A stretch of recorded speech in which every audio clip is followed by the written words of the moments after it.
Hello बच्चों, स्वागत है आपका अपने बेहतरीन से यूट्यूब चैनल पर जिसका नाम है राहुल बायोलॉजी क्लासेस। जी हाँ, आज के इस लेक्चर में हम लोग पढ़ेंगे क्लास 10th का पहला चैप्टर जिसका नाम है जैव प्रक्रम। और जैव प्रक्रम में एक टॉपिक है पोषण। ठीक है, उस पोषण टॉपिक के अंतर्गत हम लोग एक टॉपिक ने स्टार्ट किए थे जिसका नाम था ह्यूमन डाइजेस्टिव सिस्टम। तो मैंने ह्यूमन डाइजेस्टिव सिस्टम आपको पढ़ा दिया था। ह्यूमन डाइजेस्टिव सिस्टम की संरचना कैसी होती है इसके बारे में मैंने पिछले वीडियो में अच्छे से डिस्कस किया है। आज के इस लेक्चर में हम लोग ये पढ़ेंगे कि ह्यूमन डाइजेस्टिव सिस्टम जो होती है उसमें भोजन का पाचन कहाँ पर कैसे होता है। ठीक है, तो चलिए अपने इस सेशन को स्टार्ट करते हैं। ठीक है, ओके, देखिए ये जो टॉपिक है इस टॉपिक को मैंने पहले भी डिस्कस कर लिया था। आप देख पा रहे हैं, इस टॉपिक को मैंने पहले भी डिस्कस किया था। इस टॉपिक का नाम है ह्यूमन डाइजेस्टिव सिस्टम की स्ट्रक्चर्स की वर्णन करना था, जहां हम लोगों ने मानव आहार नाल की संरचना का वर्णन किया था। और ये बिहार बोर्ड में 5 मार्क्स का आता है। ठीक है, जिसको हम लोगों ने इस तरह से भी समझा था, डायग्राम बेसिस पे भी समझा था। आज के अपने इस लेक्चर में हम लोग आज कंप्लीट करेंगे ह्यूमन डाइजेस्टिव सिस्टम के जितने भी भाग होते हैं उस भाग में क्या क्या होता है, कहां पर क्या बातें होती हैं, वो सारी बातें डिस्कस करेंगे। चलिए तो स्टार्ट करते हैं आज का टॉपिक। और आज की बच्चे लोग हेडिंग बनाएंगे मनुष्य का पाचन तंत्र। ठीक है, क्या हेडिंग बनाओगे बाबू? मनुष्य का पाचन तंत्र। चलिए तो हम लोग स्टार्ट कर लेते हैं। ओके ओके, चलिए तो एक चीज याद रखना, जितने भी ह्यूमंस हैं ओके और हायर क्लास के एनिमल्स हैं, उन सभी में भोजन को पचाने के लिए एक विशेष तरह की अंग होती है। उस विशेष अंग को हम कहते हैं आहार नाल कहते हैं। क्या समझा आपने? मनुष्य एंड हायर क्लास की जितने भी एनिमल्स हैं उन सभी की बॉडी में फूड को डाइजेस्ट करने के लिए एक स्पेशल ऑर्गन होती है, उसे हम एलिमेंट्री कैनाल और हिंदी में आहार नाल कहते हैं। तो ह्यूमन बींग्स यानी कि मनुष्य,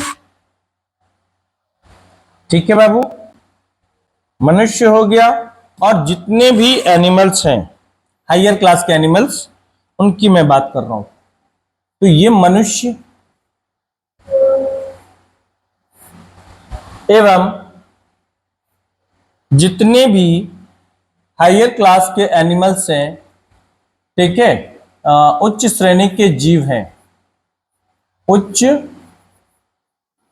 श्रेणी के जीव हैं। ठीक है, जितने भी उच्च श्रेणी के जीव हैं, ठीक है, इन सभी में क्या होता है, फूड को डाइजेस्ट करने के लिए, किसको बाबू? तो फूड को डाइजेस्ट करने के लिए यानी कि भोजन को पचाने के लिए एक विशेष अंग होती है। ठीक है, for food digestion, for food digestion, है ना, फॉर फूड डाइजेशन क्या होती है? एक स्पेशल ऑर्गन होती है। ठीक है, एक क्या होती है? स्पेशल ऑर्गन होती है, एक स्पेशल ऑर्गन होती है। और पता है उस स्पेशल ऑर्गन को क्या बोला जाता है? आहार नाल, जिसे हम लोग कहते हैं एलिमेंट्री कैनाल कहते हैं। क्या बोलोगे? एलिमेंट्री कैनाल, और हिंदी में इसे बोलते हैं आहार नाल कहते हैं। क्या बोलेंगे? आहार नाल कहते हैं। चलिए ये चीज समझ में आ गया। अब कहता क्या है कि ऐसा नहीं है कि केवल आहार नाल से ही सब कुछ हो जाएगा, ऐसा भी नहीं है। आहार नाल के साथ उसके अलावा हमारे उस फूड को डाइजेस्ट करने के लिए हमें कुछ एंजाइम्स की जरूरत होती है। वो एंजाइम्स जो होते हैं वो हमें मिलते हैं कहां से? डाइजेस्टिव ग्लैंड से। किससे बाबू? डाइजेस्टिव ग्लैंड से मिलते हैं, है कि नहीं? तो उनको हम कहते हैं पाचक ग्रंथि, जो फूड को डाइजेशन के लिए क्या करते हैं? काम करते हैं, अपने भीतर से डाइजेस्टिव से एंजाइम निकालेंगे जो जटिल भोजन को सरल अणुओं में क्या कर देंगे? तोड़ देंगे। क्लियर है? हाँ क्लियर है। तो यहां पर क्या होता है, इस आहार नाल के साथ क्या जुड़े होते हैं, ध्यान से सुनिएगा, कुछ पाचक ग्रंथियां भी जुड़ी होती है। क्या जुड़ी होती है, ध्यान से समझिए। सर इस आहार नाल के साथ कुछ पाचक ग्रंथियां भी जुड़ी होती हैं। आहार नाल के साथ कुछ कुछ जो होती हैं पाचक ग्रंथि, जिसको हिंदी में हम कहते हैं, इंग्लिश में कहते हैं डाइजेस्टिव ग्लैंड कहते हैं। क्या बोलोगे, डाइजेस्टिव ग्लैंड कहना। और डाइजेस्टिव ग्लैंड जो होता है वो अपने भीतर से सेक्रेट करता है। पूछोगे ना क्या क्यों सेक्रेट करता है, तो डाइजेस्टिव जूस। कौन सा जूस, डाइजेस्टिव जूस। ये अपने भीतर से सेक्रेट, सेक्रेट का मतलब होता है स्राव करता है, सेक्रेट करता है। क्या सेक्रेट करता है, तो तुम कह दो कि सर ये डाइजेस्टिव जूस को सेक्रेट करेगा, या डाइजेस्टिव एंजाइम जो फूड को क्या करता है, जो फूड को, कॉम्प्लेक्स फूड को क्या करेगा, सिंपल फूड में तोड़ देगा। यानी कि अगर मान लो कि ये कॉम्प्लेक्स फूड है, ये क्या है, कॉम्प्लेक्स फूड है, और ये कॉम्प्लेक्स फूड जो है ये छोटे छोटे पार्टिकल्स में क्या हो गया, टूट गया। तो कॉम्प्लेक्स किस में, सिंपल फूड में कन्वर्ट हो गया। तो पूछो किसकी वजह से हुआ, तुम कह दो, है ना, किससे, सर यही वो डाइजेस्टिव एंजाइम है जो इस कॉम्प्लेक्स फूड के ऊपर जाकर क्या किया, उसको सिंपल फॉर्म में तोड़ दिया। ठीक है, चलिए। इसीलिए पाचक ग्रंथि के स्राव को क्या बोलते हैं, पाचक रस बोलते हैं। क्या बोलते हैं, इसकी स्राव को बोला जाता है पाचक रस बोला जाता है। पाचक रस जो फूड को डाइजेस्ट कराने में, है ना, मदद करता है। इंग्लिश में इसको बोलते हैं डाइजेस्टिव जूस बोलते हैं। ठीक है, ओके। अब ये हो गया, इसके साथ एक और प्रक्रिया होती है, पाचन प्रक्रिया। क्या प्रक्रिया, पाचन की प्रक्रिया। ठीक है, पाचन क्रिया, पाचन की क्रिया, है ना, डाइजेस्टिव प्रोसेस। ये सभी एक साथ मिलकर, कौन कौन, सर ये एलिमेंट्री कैनाल, पाचक ग्रंथि और पाचन की क्रिया, ये तीनों एक साथ मिलकर, ये तीनों एक साथ मिलकर क्या बनाएंगी, पाचक ग्रंथि का निर्माण करती है, सॉरी पाचन तंत्र का निर्माण करता है। किसका निर्माण करेगा, तो तुम कह देना कि सर ये पाचन तंत्र का निर्माण करता है। कोई दिक्कत है, हाँ जी, कोई दिक्कत नहीं है। तो इससे ये क्या बना देगा बाबू, सर ये क्या बनाएगा, ये फॉर्म करेगा, ये बनाता है फॉर्म, फॉर्म क्या बनाएगा, पाचन तंत्र, पाचन तंत्र का निर्माण होता है, जिसको इंग्लिश में बोलते हैं डाइजेस्टिव सिस्टम, डाइजेस्टिव सिस्टम। तो एक चीज समझ में आ गया होगा। अब क्या पढ़े हो ये भी देख लो। पहले इतना दूर तो मुझे लगता है क्लियर हो गया होगा सभी को। क्या क्लियर हुआ, सर मानव, मनुष्य और हायर क्लास के जितने भी एनिमल्स हैं, मनुष्य और हायर क्लास के जितने भी एनिमल्स होते हैं, उनके पास फूड को डाइजेशन करने के लिए एक स्पेशल ऑर्गन होती है। उस स्पेशल ऑर्गन को हम लोग कहते हैं एलिमेंट्री कैनाल, हिंदी में आहार नाल कहते हैं। ठीक है, उस आहार नाल के साथ कुछ डाइजेस्टिव ग्लैंड होती हैं जो जुड़कर क्या करती हैं, कॉम्प्लेक्स फूड को सिंपल फूड में तोड़ने का काम करती है, जिसे हम लोग कहते हैं डाइजेशन प्रोसेस। ठीक है, जहां पर डाइजेस्टिव ग्लैंड जो होती हैं वो अपने भीतर से क्या सेक्रेट करती है, डाइजेस्टिव एंजाइम को सेक्रेट करती हैं, और डाइजेस्टिव एंजाइम कॉम्प्लेक्स फूड को सिंपल फॉर्म में तोड़ देता है। ठीक है, ओके। और पाचन की क्रिया, ये जो प्रोसेस है, ये पाचन की क्रिया, ये सब एक साथ मिलाकर क्या बोलेंगे, इसको पाचन तंत्र का निर्माण करता है। देखिए आपके बुक में क्या लिखा हुआ है। चलिए इसको साइड करते थोड़ा और पढ़ते हैं पहले पैराग्राफ को, ध्यान से समझिएगा। सर पहला पैराग्राफ कहता है, ध्यान से समझिएगा, कि सर मनुष्य और उच्च श्रेणी के जंतुओं में भोजन के लिए एक विशेष अंग होती है जिसे हम आहार नाल कहते हैं। आहार नाल से संबंधित कुछ पाचक ग्रंथियां होती हैं जो फूड को डाइजेस्ट करने में हेल्प करती है। वो कौन कौन सी ग्रंथि है इसके बारे में भी हम आगे डिस्कस करेंगे। फिलहाल बता देता हूं, हमारे माउथ में होती है सलाइवरी ग्लैंड जो फूड को डाइजेस्ट करती है। ठीक है, क्या हमारे ऑसोफेगस में कोई ग्रंथि होती है फूड को डाइजेस्ट करने के लिए? जवाब है नहीं, वहां पर भोजन का पाचन नहीं होता। वहां ऐसा क्यों नहीं होता? क्योंकि वहां पर कोई भी ग्लैंड्स ऐसी नहीं होती जो फूड को डाइजेस्ट कर सके, कोई भी डाइजेस्टिव ग्लैंड्स नहीं होते वहां पे। ठीक है, और क्या होता है? आपका पैनक्रियाज आ जाता है।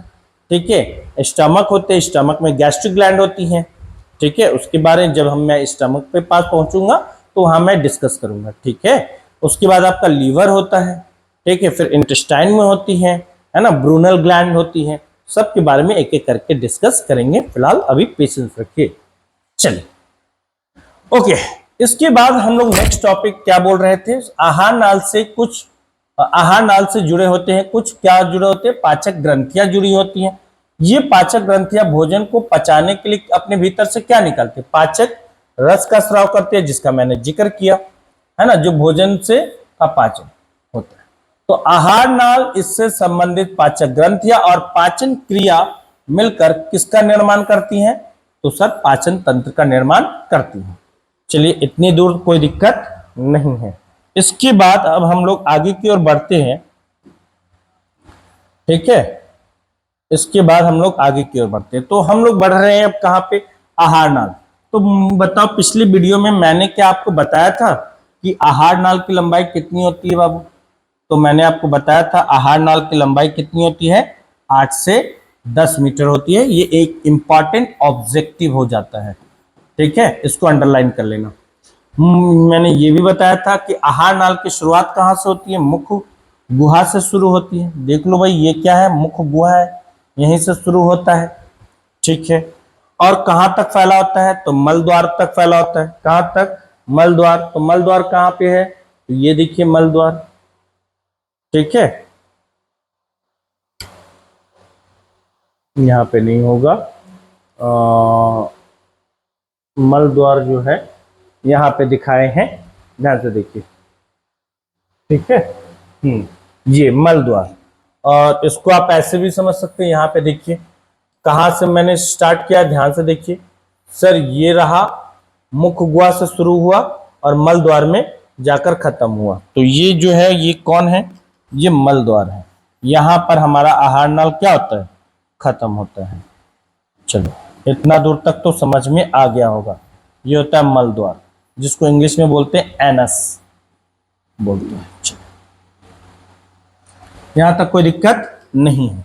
तो ये चीजें आपको याद रखनी है। मनुष्य के आहार नाल की लंबाई 8 मीटर। शुरू कहां से होता है? तो मुख गुहा से शुरू होता है। खत्म कहां होता है? तो मल द्वार में होता है खत्म। ठीक है, आहार नाल के विभिन्न भागों की संरचना और उसके कार्य जो है वो निम्नलिखित है, जिसका डिस्कशन अभी मुझे करना है। तो सबसे पहले मैं किसके बारे में आपको बताऊंगा? मुख गुहा। तो आप यहाँ पे एक डायग्राम देख पा रहे होंगे। ये किसका डायग्राम है बाबू? मुख गुहा का है। आप देख पा रहे हैं? जैसे आप अपने मुंह का ढक्कन खोलते हो तो कुछ ऐसा कुछ नजर आता है या नहीं आता है? देख लो भाई, ऐसा कुछ नजर आता है? ये जो मुंह का ढक्कन खुला हुआ है, इसी को क्या बोलते हैं? मुख गुहा कहते हैं। पूरा एरिया जो होता है, इस पूरे एरिया को क्या बोला जाता है? मुख गुहा। ठीक है, कोई दिक्कत नहीं है। आगे बढ़ते, क्या होता है ध्यान से सुनो, एक एक पॉइंट समझना। सर मुख गुहा आहार नाल का पहला भाग है।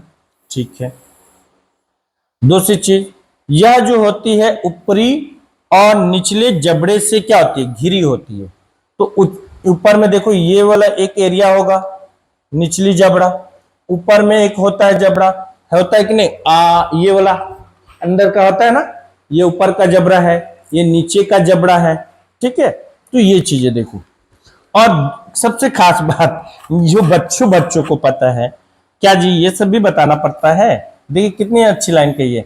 मुख गुहा जो होता है वो क्या होता है? बंद होता है। किसके द्वारा? तो मुख गुहा को बंद करने के लिए 2 मांसल होठ होते हैं, एक ऊपर में होता है और एक नीचे में होता है। ठीक है, इतनी बातें क्लियर हो गई होंगी। मुख गुहा में जीभ होती है और क्या होती है? देखिए दांत होता है। क्या यहाँ पे आपको जीभ और दांत दिखाई दे रहा है? देखिए तो दिखाई दे रहा होगा। सर ये क्या है, ये वाला एरिया क्या है, ये इतना क्या है, सर ये जीभ है। ठीक है, ये सब क्या है, ये इतना, ये सब क्या है, दांत है। इधर ये सब क्या है, दांत है। तो इतना तो पता चलता ही है। चलो ठीक है, तो आज हम लोग टॉपिक जो स्टार्ट करेंगे वो क्या स्टार्ट करने जा रहे हैं। आज हम लोग टॉपिक स्टार्ट करेंगे सबसे पहले जीभ के बारे में। ये देखो, ये है जीभ, ये कौन है, जीभ है। तो अगर मैं आपसे पूछूं जीभ के बारे में तुम्हें क्या पता है, तुम बताओ कुछ जीभ के बारे में। तो देखो, जीभ के बारे में आप कहना कि सर दिस इज जीभ, नहीं जी दिस इज जीभ, मतलब इंग्लिश में बोलना है टंग। ये क्या है, टंग है। ये क्या है, टंग है। ठीक है, तो टंग के बारे में तुम्हारे पास क्या क्या इंफॉर्मेशन है। सर टंग के बारे में मेरे पास इंफॉर्मेशन ये है कि टंग जो होता है, यानी कि जीभ जो होती है, वो मुख गुहा के फर्श पर स्थित होती है। तो कहां स्थित होती है, पहला पॉइंट नोट करेंगे यहां से, ऐसे मुख गुहा के फर्श पर स्थित होता है। मुख गुहा के फर्श पर स्थित होता है।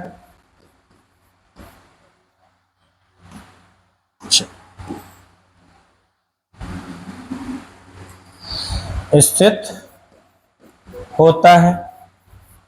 ठीक है, दूसरी चीज क्या कह रहा है, इसके दो भाग होते हैं। कितने भाग होते हैं, दो भाग होते हैं, एक अग्रभाग और एक पश्च भाग। सर इसके दो भाग होते हैं। एक जो होता है, ये वाला जो एरिया आप देख रहे हैं, ये होता है पीछे का भाग, है ना, जिसको हम लोग पश्च भाग बोलते हैं। पश्च भाग जो होता है, ये पश्च भाग है। और ये वाला एरिया जो आप देख रहे हो, ये वाला, इस एरिया को क्या बोलते हैं, अग्रभाग बोलते हैं। क्या बोलते हैं, अग्रभाग बोलते हैं। तो पीछे का जो ये जो होता है, इसको हम लोग क्या बोलेंगे, अग्रभाग।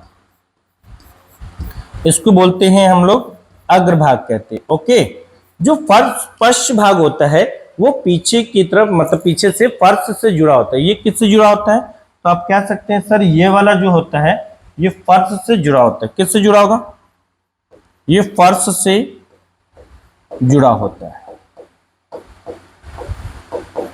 फर्श से जुड़ा होता है। ठीक है, फर्श से जुड़ा होता है। ओके, लेकिन क्या आगे का भाग जुड़ा होता है, नहीं सर, आगे का भाग जुड़ा हुआ नहीं रहता है। ये एकदम स्वतंत्र होता है, एकदम फ्री होता है। ठीक है, चल यहां तक कोई दिक्कत नहीं है। अब एक बहुत ही सबसे इंपॉर्टेंट खास बात है जिसको आपको याद रखना है। क्या याद रखना है, तो ध्यान से देखिए। इसकी बात कहता है क्या है कि आप जब इस दांत के ऊपर देखेंगे तो बहुत सारे आपको स्वाद कलिकाएं नजर आएंगी, बहुत सारे दानेदार नुमा संरचना नजर आती हैं। क्या नजर आएंगी, दानेदार नुमा संरचना आपको नजर आएंगी। ऐसे ऐसे बहुत सारी इसके ऊपर दानेदार नुमा संरचना पाई जाती है।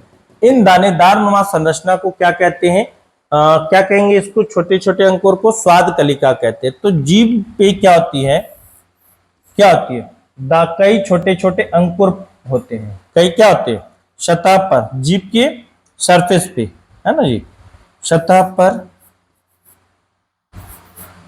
सतह पर क्या पाए जाते हैं, छोटे छोटे अंकुर होते हैं। छोटे छोटे अंकुर होते हैं।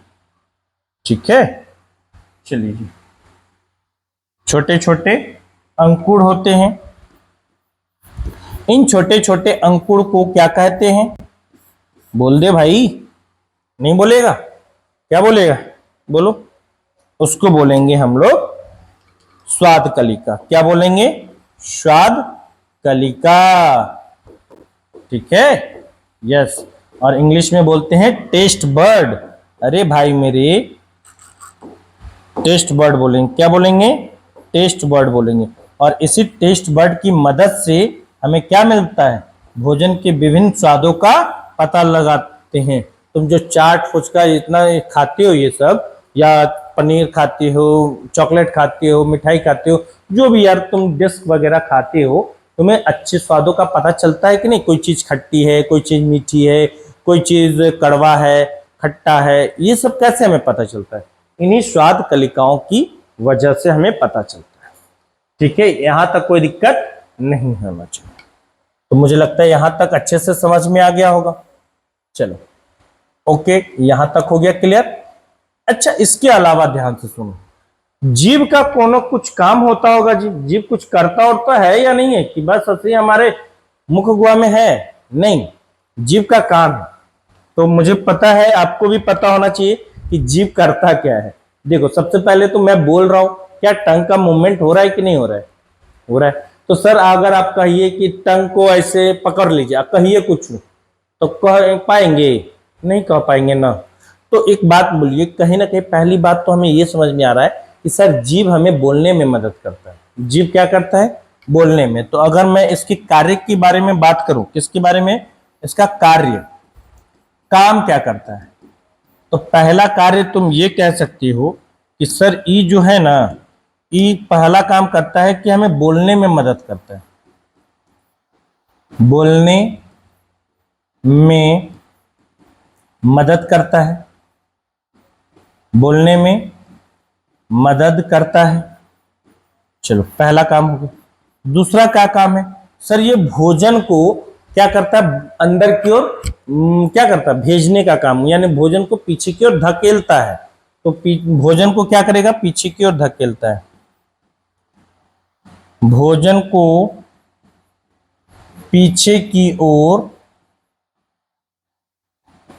धकेलता है, पीछे की ओर,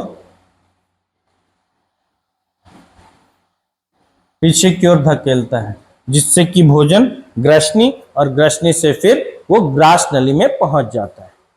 तो ये था जीभ। जीभ के बारे में क्या सीखा आपने? तो जीभ के बारे में सर हमने ये सीखा कि जीभ मुख गुहा के फर्श पर स्थित होती है। ठीक है, पहली चीज ये क्लियर हो गई। दूसरा, सर इसके दो भाग होते हैं, पहला अग्रभाग, दूसरा पश्च भाग। अग्रभाग जो होता है वो क्या होता है? स्वतंत्र होता है, और पश्च भाग जो होता है वो फर्श से जुड़ा होता है। इसके सतह पर कई छोटे छोटे अंकुर होते हैं, है ना, दानेदार नुमा संरचना पाई जाती है। उन छोटे छोटे दानेदार नुमा संरचना को क्या बोलेंगे? स्वाद कलिका कहेंगे। क्या बोलोगे? स्वाद कलिका कहेंगे। इसके अलावा इसका काम क्या है? तो सर ये बोलने में मदद करता है और भोजन को धकेलने में मदद करता है। बात इतनी सी है, समझ में आ गई होगी। Very good. इसके बाद आगे हम बढ़ेंगे, तो अगला जो टॉपिक है हमारा, वो टॉपिक है दांत। तो मुख गुहा में क्या पाई जाती है? दांत भी पाई जाती है। क्या पाई जाती है बाबू? दांत पाई जाती है। तो अब हम लोग क्या पढ़ेंगे? दांत के बारे में पढ़ेंगे। ठीक है, कोई दिक्कत नहीं होनी चाहिए।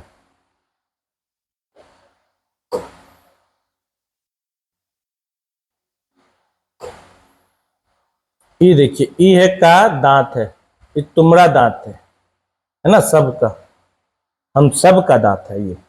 ओके, तो चलिए, तो हम लोग स्टार्ट करते हैं तित के बारे में। तित,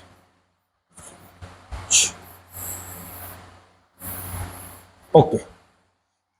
तित क्या होता है? तित, ध्यान से सुनिए।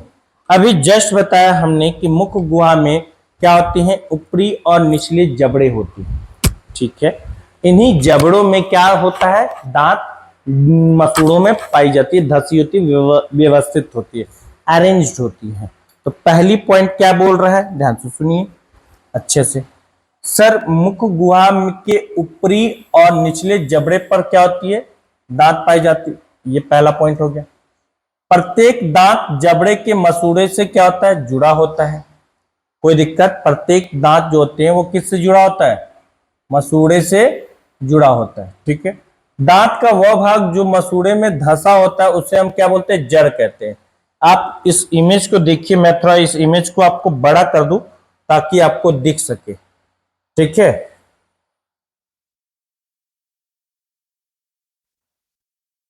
दिखाई दे रहा होगा। ठीक है, आप यहां पे ध्यान से देखिए। ठीक है, ओके, आपको दिखाई दे रहा होगा, कुछ दिखाई दिया? ओके सर, दिखाई तो दे रहा है, दिखाई दे रहा है। ये दांत है, क्या है ये? दांत है। तो दांत का वो एरिया जो एक मसूड़े में क्या है, धंसा हुआ है। तो आप देखिए ना भाई कि सर इतना एरिया, ये सब जो एरिया है क्या है, मसूड़े में क्या है, धंसा हुआ है। तो जो एरिया मसूड़े में धंसा हुआ है ये मसूड़ा है, क्या है? देखिए तो लिखा हुआ है ना मसूड़ा, जम्स, जम्स मतलब होता है मसूड़ा। तो वहां पे धंसा हुआ है। तो जो भाग, दांत का वह भाग जो मसूड़े में धंसा होता है उसे हम क्या बोलेगा, बोलो? उसे हम बोलेगा, क्या बोलेगा? रूट बोलेगा। ओके, कोई दिक्कत नहीं। सर दांत का वह भाग जो ऊपर की ओर मसूड़े से निकला होता है, जो मसूड़े के ऊपर होता है, तो मसूड़े के ऊपर वाले भाग को क्या बोलते हैं? क्राउन बोलते हो। क्राउन को क्या बोलते हो? शिखर बोलते हो। इन दोनों के बीच के भाग को क्या बोलते हैं? ग्रीवा या गर्दन, और इंग्लिश में क्या बोलते हैं? नेक बोलते हैं। क्या बोलते हैं? नेक बोलते हैं। तो समझ में आ गया? क्या समझे सर?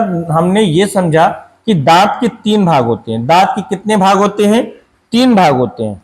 ठीक है, एक वो भाग होता है जो क्या होता है, मसूड़े में धंसा होता है। कहां धंसा होता है? मसूड़े में धंसा होता है।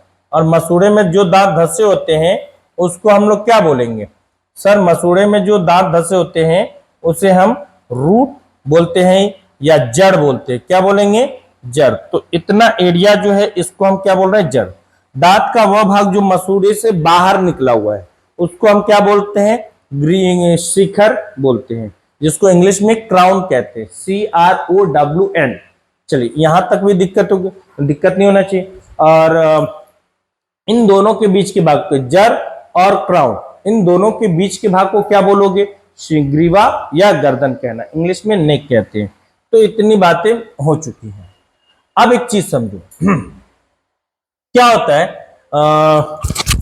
ग्रीवा या गर्दन कहते हैं। चलो ये चीजें हो गई, ये भी हो गया। अब सबसे बहुत खास बात, ये इंपॉर्टेंट है और इसको कर लेना, VVI। ये VVI, इसको कर लीजिए आप, VVI। प्रत्येक दांत के भीतर में एक क्या होती है? पल्प कैविटी होती है। देख भाई मेरे, क्या अंदर में पल्प कैविटी है कि नहीं? ये लाल लाल दिख रहा है, इसको हम लोग बोलते हैं पल्प कैविटी। हिंदी में बोलते हैं मज्जा गुहा होती है। और जस्ट इसके ऊपर में पाई जाती है क्या? क्या पाई जाती है? एक डेंटाइन पाई जाती है। क्या पाई जाती है? डेंटाइन। ये आपको येलो कलर का लेयर दिख रहा है, येलो कलर का लेयर दिख रहा है आपको। इस येलो कलर वाले लेयर को हम लोग क्या कहेंगे? डेंटाइन। और इसी डेंटाइन जो होता है, डेंटाइन जो होता है वो दांत का अधिकांश भाग बनाता है। डेंटाइन क्या करता है? दांत के अधिकांश भाग का निर्माण करता है। समझ में आ रही है बात? यही वो एरिया है जो दांत के अधिकांश भाग का निर्माण करता है। ठीक है, दांत के अधिकांश भाग का क्या कौन निर्माण करता है? हेलो, तो आप कहेंगे डेंटाइन। ठीक है, और इसी डेंटाइन के ऊपर मानव शरीर का सबसे कठोरतम भाग होता है जिसको हम लोग क्या बोलते हैं? इनामेल। अब कठोरतम भाग होता है तो इसका मतलब ये नहीं कि आप क्या किए कि सपोज कीजिए ये बोतल ले लिए और इस बोतल को लेके कर रहे हैं, तो इसके लिए यूज नहीं करना है कि सर कठोर है तो इसको लेके कर रहे हैं, वो नहीं करना है। ठीक है, ये चीज कि आप लोहा तोड़ने चले जाएंगे, ये नहीं करनी है। ठीक है, चलिए ओके। पदार्थ है, कठोरतम पदार्थ होता है। चलिए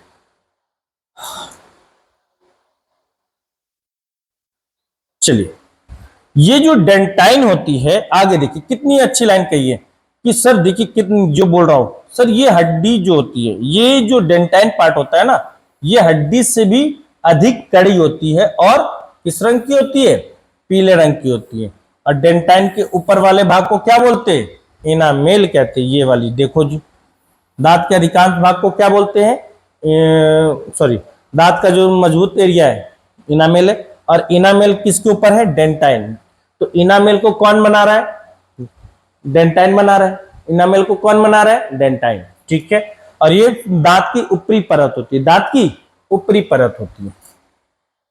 ठीक है, कड़ी परत होती है, ये भी क्लियर हो गया। सर जो क्या काम करते हैं, दांतों को सुरक्षा प्रदान करते हैं। दांत भोजन को बेसिकली अगर हम इसके कार्य की बात करें तो दांत हम लोग के सर मुख गुहा में क्यों है सर, तो भोजन को काटने और चबाने का काम करता है। इसका काम क्या है सर, भोजन को चबाना काटना, यही है ना, इसके अलावा क्या है। तो एक वयस्क मनुष्य के शरीर में मुख गुहा में टोटल कितने दांत होते हैं, 4 दांत होते हैं। और 4 प्रकार के जो दांत थे उनका नाम क्या है, पहला इंसिजर, दूसरा कैनाइन, तीसरा प्रीमोलर और चौथा मोलर। ठीक है, ये दांत कौन कौन से हैं इसके बारे में भी डिस्कस कर लेते हैं। आ जाओ बाबू। चलिए, तो ये देखिए अभी हमने जिसकी बात करी है ना, उसको समझा देता हूं।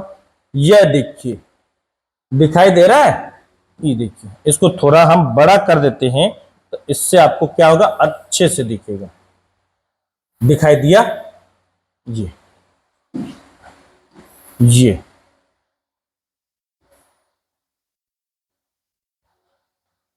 चलिए दिखाई दे रहा है। तो ये बीच में ये कौन है सर, मन में सवाल होगा। आप मुंह का ढक्कन खोलो, ऐसे आ करके खोलो, तो आ करके खोलोगे तो सामने देखो कौन दिखाई दे रहा है, एक लटका हुआ है। तो इसको हम लोग बोलते हैं उभला। क्या बोलते हैं इसको, उभला बोला जाता है इसको। इस स्ट्रक्चर को बोलते हैं हम लोग उभला बोलते हैं। ठीक है,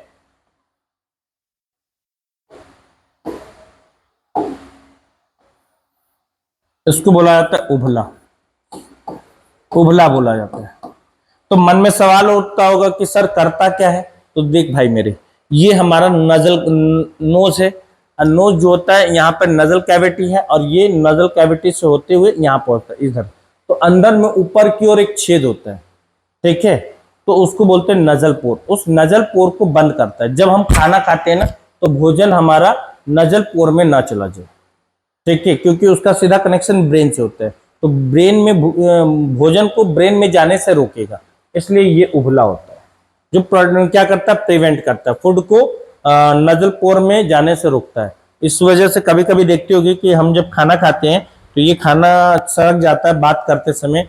अमूमन क्या होता है कि कभी कभी आपने देखा होगा कि आप बात कर रहे हो फोन पे या कहीं पे बात कर रहे हो, आपका ध्यान खाने पे नहीं है, तो उस सिचुएशन में ऐसा होता है कि नाक में फंस गया, नजल करके निकालते हो चावल वगैरह आ जाता है कि नहीं, देखा होगा आपने, आपके साथ भी हुआ होगा। खैर, तो फिलहाल हम बात करते हैं 4 तरह के दांत होते हैं। तुम देख लो भाई, आगे का जो 4 दांत होता है, आगे का जो 4 दांत होता है, उस दांत को हम लोग क्या बोलते हैं, इंसीजर बोलते हैं। ये जो निकला ये कौन है, इंसीजर। और इस 4 दांत के बगल में एक थोड़ी सी हल्की नुकीली दांत होती है, जिसको हम लोग क्या बोलते हैं, कैनाइन कहते हैं। क्या बोलते हैं, कैनाइन।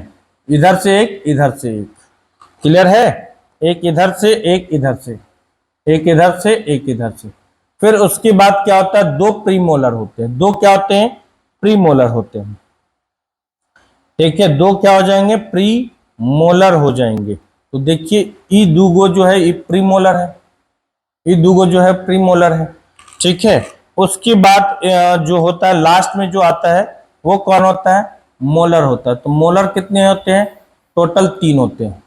टोटल कितने होते हैं, 3 होते हैं। एक यहाँ पे है, एक यहाँ पे है और एक यहाँ पे है। तो 3 हो गए, एक यहाँ पे, एक यहाँ पे, एक यहाँ पे, 3 टोटल दांत हो गए। तो ये जो दांत आप देख रहे हो ये क्या है, इंसीजर, कैनाइन, प्रीमोलर, ये हमारे मुख गुहा में पाई जाने वाली दांत होती है। ठीक है, कोई दिक्कत नहीं, सबका अपना अपना एक कार्य होता है। तो मैं सबके बारे में एक बात बता देता हूँ, ध्यान से सुनिए।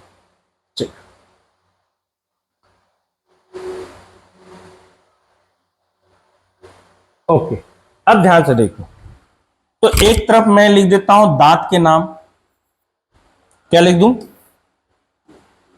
दांत के नाम, दांत के नाम।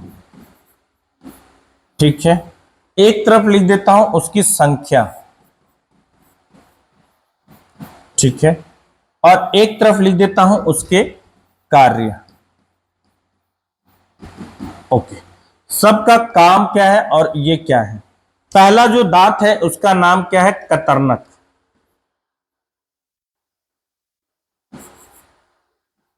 कतरनक। ठीक है, इंग्लिश में बोलते हैं इंसीजर।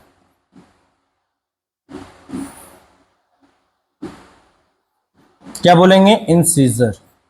इसकी टोटल संख्या जो होती है वो मुख गुहा में 8 होती है। आप देख सकते हैं 4 ऊपर में 4 नीचे में। ठीक है, काम क्या करता है? तो सर ये भोजन को काटने का काम करता है, भोजन को काटता है ना, भोजन को काटना। ठीक है, दूसरा जो हमारा मुख गुहा में दांत होता है वो कौन होता है? कैनाइन होती है, जिसको भेदक बोलते हैं।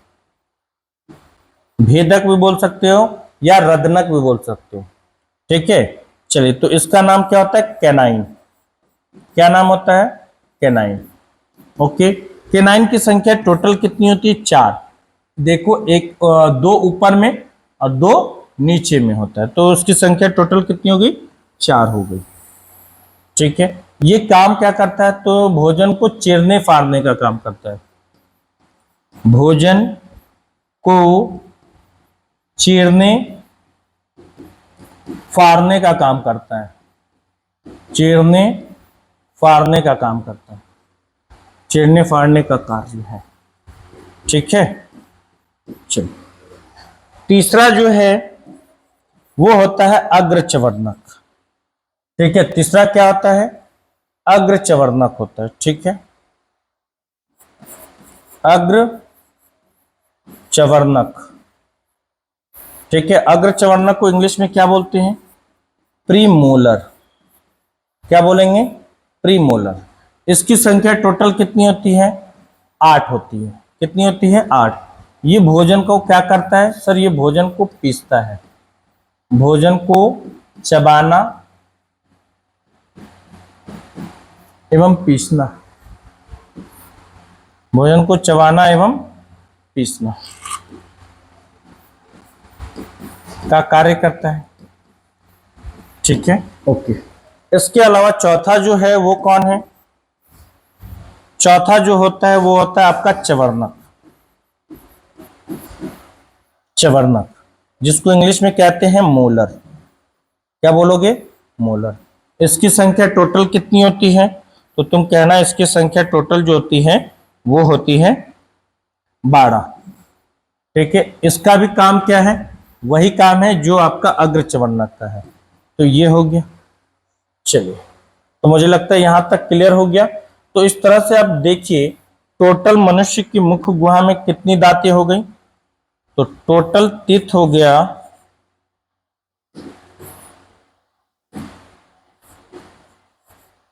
टोटल हो गया, जोड़ोगे तो आएगा 32 आएगा। कितना आ जाएगा? 32 आ जाएगा।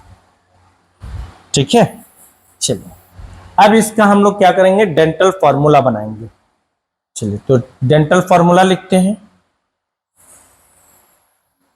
और डेंटल फॉर्मूला समझने के लिए आपको एक डायग्राम समझ लीजिए। ये मान लो मनुष्य का मुख गुहा है, इसको 2 पार्ट में बांट देते हैं। इसको कहेंगे अपर जॉ और इसको कहेंगे लोअर जॉ। इसको क्या बोलोगे? अपर जॉ, ऊपरी जबड़ा, और ये हो जाएगा लोअर जॉ, लोअर जॉ हो जाएगा, निचली जबड़ा। इसको एक पार्टीशन और कर दो, हाफ पार्ट में, ऊपर और नीचे को। अब यहां पे देखो कि आगे का 2 दांत जो हमें दिखाई देता है इसको हम क्या बोलते हैं? इंसिजर। 2 इधर है, 2 इधर है, 2 ऊपर में, 2 इधर, 2 इधर, इस तरह से। ठीक है, उसके जस्ट बगल में क्या होता है? एक नुकीली हल्की दांत होती है जिसको हम लोग कैनाइन कहते हैं। ठीक है, क्या बोलेंगे? कैनाइन कहते हैं। ये 2 गो इंसिजर है। ठीक है, इसके बगल में एक क्या होता है? प्रीमोलर होता है। प्रीमोलर की संख्या कितनी होती है? 2 होती है। ठीक है, और उसके बाद क्या होता है? एक मोलर होता है। मोलर की संख्या कितनी होती है? 3। 1 2 3, ये 3 मोलर। अब यहां पे एक खास बात समझो जो इंपॉर्टेंट है। क्या है? देखो, ये तो हो गया इंसीजर, ये दोनों जो हो गए सर ये इंसीजर हो गए। ये क्या हो गया? इंसीजर हो गया। ओके, जो भोजन को काटने का काम करता है। एक ये है जो भोजन को चीरने एवं फाड़ने का काम करता है, तो इसको हम लोग बोलते हैं कैनाइन बोलते हैं। क्या बोलेंगे? कैनाइन बोलेंगे। ठीक है। इसके बाद ये जो है ये काम क्या करता है सर? ये जो है ना, ये जो है ये क्या काम करेगा? ये भोजन को चबाने एवं पीसने का काम करता है। भोजन को चबाना एवं पीसना, भोजन को, है ना, और चबाने और पीसने का काम करता है, तो इसको बोलते हैं प्रीमोलर। प्रीमोलर बोलते हैं। ठीक है। और इसमें दो दांत होती है यहाँ पर, एक होता है प्रीमोलर फर्स्ट और एक होता है प्रीमोलर टू। ठीक है। उसी तरह से इसको अभी यहाँ पे जरूरत नहीं है तो मैं इसको यहाँ से हटा देता हूँ। ठीक है। और इसको यहाँ लिख देता हूँ इधर साइड। ये लोअर जॉ है, ये लोअर जॉ है। ठीक है। ओके। और ये होता है मोलर वन, जिसको हम लोग क्या बोल सकते हैं? Molar one. ये कौन है? Molar two, molar two. और ये कौन है? Molar three. ठीक है। और खास बात आपको बता दूं, मोलर थ्री को कहा जाता है विजडम टीथ। क्या बोलते हैं इसको? विजडम टीथ कहते हैं। ठीक है। इसको बोलते हैं विजडम टीथ। और विजडम टीथ जो होता है उसको हिंदी में बोला जाता है अकल की दांत। क्या बोलोगे? इसको बोलोगे अकल की दांत। ठीक है। ये दांत कब आता है? 18 साल की उम्र के बाद आता है ना। It come from 18 years after 18 years. It come after 18 year. अगर ये बात आप समझ गए तो डेंटल फॉर्मूला आपके लिए आसान हो जाएगा। इसको समझ चुके हो तो अब मैं लिखता हूं क्या? Dental formula. क्या लिखेंगे? डेंटल फॉर्मूला, दंत सूत्र जिसको बोला जाता है, डेंटल फॉर्मूला। चलो, इतना दूर कोई दिक्कत नहीं है। इसके बाद हम लोग क्या डिस्कस कर रहे हैं? चलिए, तो डेंटल फॉर्मूला में हम लोग सबसे पहले किसका देखेंगे? एक एडल्ट का। एडल्ट किसको बोलते हैं? जो 18 ईयर्स के होते हैं, जो 18 ईयर्स प्लस होते हैं, तो उनको बोला जाता है एडल्ट। तो एडल्ट की अगर हम बात करें, एडल्ट का डेंटल फॉर्मूला क्या होता है? कभी भी डेंटल फॉर्मूला लिखना हो तो फर्स्ट ऑफ ऑल आप रिप्रेजेंट करो किसको? आई फोर होता है इंसीजर, कॉमा दो। उसके जस्ट बगल में देखो कौन है? कैनाइन, सी। उसके जस्ट बगल में कौन है? प्रीमोलर। ठीक है। उसके जस्ट बगल में कौन है? मोलर। ठीक है। ये अपर जॉ का है। ऐसा नहीं है कि केवल अपर जॉ में है, लोअर जॉ में भी तो होते हैं। तो आप क्या बोलेंगे? ये बोल देना, incisor, canine, premolar and molar. और इसको मल्टीप्लाई कर दो 2 से। किससे मल्टीप्लाई कर दो? 2 से। तो अब मुझे बताओ, जैसा पूछता चलूं वैसा बताते चलो। यहाँ आई है, यहाँ पे आई दिख रहा है। इंसीजर कितने दिखाई दे रहे हैं? आप कहोगे 2, तो आप उस 2 को कहाँ लिख दो? यहाँ पे लिख दो 2। कैनाइन कितने दिखाई दे रहे हैं? 1, तो 1 लिख दो। प्रीमोलर कितने दिखाई दे रहे हैं? 2, तो 2 लिख दो, कॉमा दे के। ठीक है। मोलर कितने दिखाई दे रहे हैं? 3, तो 3 लिख दो। अपॉन कर दो 2 1 2 3, मल्टीप्लाई कर दो 2 से। अब इसको करना क्या है? मैथ का नियम मत लगा देना भाई मेरे, मैथ का नियम मत लगाना, गलत हो जाएगा। चलो जोड़ो। कैसे जोड़ोगे? तो जोड़ो ऐसे, 2 1 3, 3 2 5, 5 3 8, 8 दूना 16। वो अपर जॉ में कितने तीत हो गए? 16। फिर नीचे आ जाओ, 2 1 3, 3 2 5, 5 3 8, 8 दूना 16। लोअर जॉ में कितने हो गए? 16। ये अपर जॉ का था, अपर जॉ। ये क्या है? Lower jaw. ठीक है। अब इस तरह से एक टोटल टीथ कितनी हो गई? है ना, टोटल कितनी हो गई? तो आप कह देना 32 टीथ हो गए, 32 दांत हो गए, है कि नहीं? ये किसकी बात की है? हम एडल्ट की बात की है। ठीक है। तो क्या सर एडोलेसेंट जिनकी उम्र 17 साल है, 15 साल है, 14 साल है, 13 साल है, उसकी कितनी होती होगी? तो बाबू उसमें कौन सी दांत, देखो मैंने बोला कि उसमें कौन सी दांत आएगी, नहीं होगी। थर्ड मोलर होगी क्या? नहीं होगी थर्ड मोलर, उसमें थर्ड मोलर नहीं होगा। थर्ड मोलर नहीं हुआ तो टोटल मोलर कितने हो जाएंगे? 2 हो जाएंगे। ठीक है, तो हम यहाँ पे लिख देते हैं एडोलेसेंस का, है ना, यानी किशोरावस्था जिसको बोलते हो, और इंग्लिश में एडोलेसेंस, किशोरावस्था। तो जो लोग किशोरावस्था में होते हैं उनमें कितनी दांत होती है? तो उनमें जो दांतों की संख्या होती है उसमें भी फॉर्मूला लगा देना, फॉर्मूला यही लगेगा। ठीक है, और उसमें देखो 2 इंसीजर, 1 केनाइन, 2 प्रीमोलर और 2 मोलर हो जाएंगे, क्योंकि थर्ड मोलर तो होगा नहीं ना, थर्ड मोलर तो 18 के बाद आता है। तो 21 22 बटे 21 22, और इसको मल्टीप्लाई कर दीजिए 2 से, कितने से? 2 से मल्टीप्लाई कर दीजिए, तो टोटल कितने हो जाएंगे? 2 1 3, 3 2 5, 5 2 7, 7 दूना 14, ये अपर जॉ का हो गया। 2 1 3, 3 2 5, 5 2 7, 7 दूना 14, ये लोअर जॉ का हो गया। और इस तरह से टोटल टीथ जो हो गई, बोल भाई मेरे, टोटल टीथ हो गई 14 14 28। तो तुम्हारे मुंह में कितने दांत? 28 दांत। ठीक है, एक बच्चे का भी बात कर लेते हैं, लास्ट खत्म हो जाएगा, है ना जी।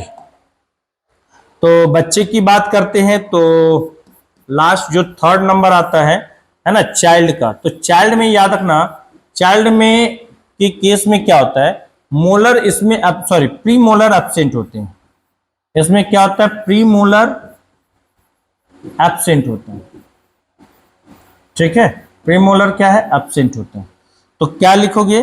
2 इंसीजर की जगह 2, केनाइन 1 होता है, प्री मोलर तो होता नहीं है तो 0 कर देना, और मोलर कितने होते हैं? 2 होते हैं, अपॉन कर देना, ये 2 1 0 2।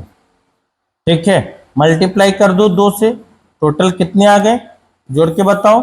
तो तुम कहोगे सर 2 1 3 2 5, 5 दूना 10, अपर जॉ में 10 दांत, लोअर जॉ में भी 10 दांत हो जाएंगे, है कि नहीं? तो टोटल जो टीथ होगी वो कितनी हो जाएगी? टोटल टीथ कितनी हो गई? 10 10 20। समझ में आ गया? तो ये डेंटल फॉर्मूला याद रखना है आप लोग को। क्या याद रखना है? डेंटल फॉर्मूला याद रखना है। वो डेंटल फॉर्मूला ये है, पहला बच्चे का 2102 बटे 2102। ठीक है, किशोरावस्था वाले का कितना होता है? तो 2102 बटे 21 सॉरी क्या बोलोगे? 21 22 बटे 21 22। क्या बोलना है? 21 22 बटे 21 22। और जो हम लोग एडल्ट वाले का होता है वो कितना होता है? 21 23 बटे 21 23, है ना जी। क्या बोलेंगे? 21 23 बटे 21 23। तो ये याद रखना है।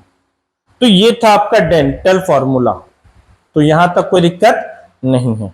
इसके बाद हम लोग कहां चलेंगे? नेक्स्ट टॉपिक में चलेंगे, जिसमें हम लोग क्या पढ़ रहे थे? दांत के बारे में।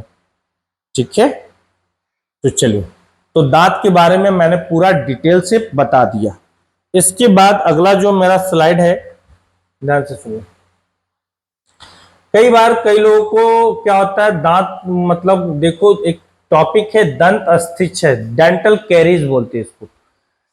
यहाँ पे देखो कई बार आप लोग को चॉकलेट खाने की आदत तो होगी ही होगी, ऐसा नहीं है कि कोई ऐसा चॉकलेट नहीं खाते होगे, सभी लोग चॉकलेट खाते होंगे, है कि नहीं?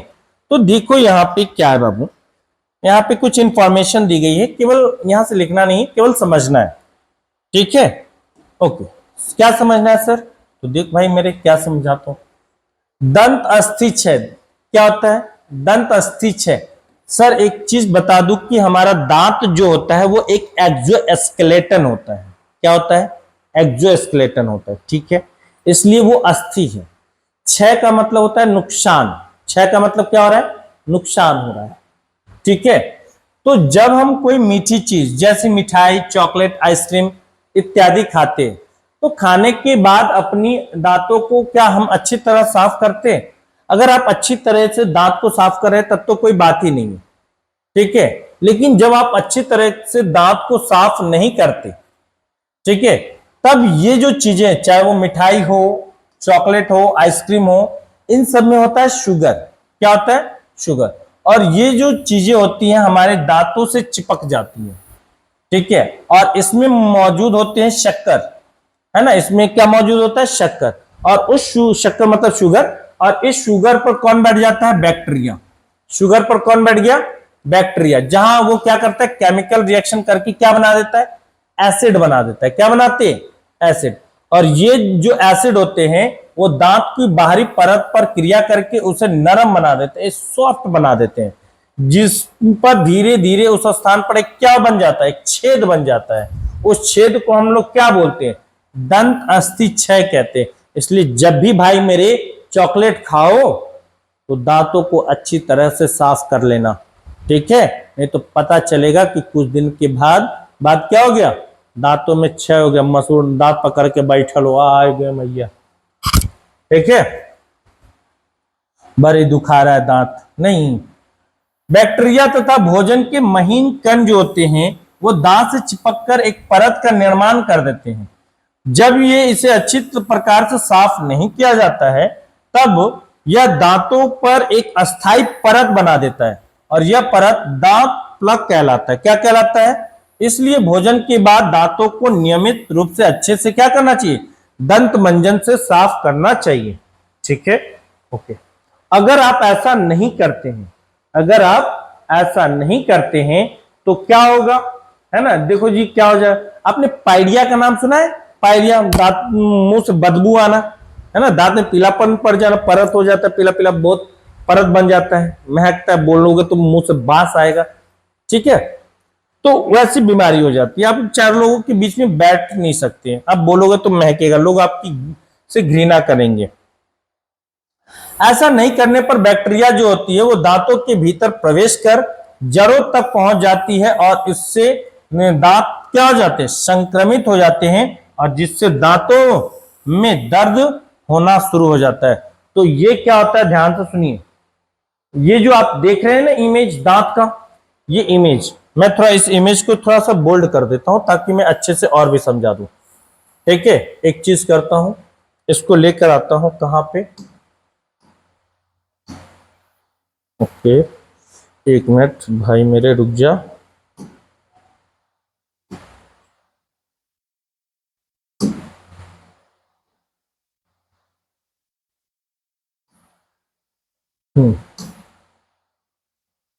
ठीक है, ओके, यहाँ ठीक है, कोई दिक्कत नहीं है, ओके। हम्म चलो, तो अब देखो यहाँ पे,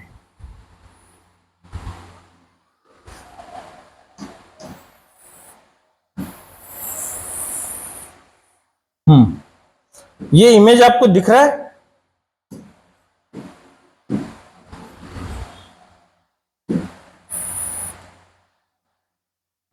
चलिए, ये हमारा दांत है।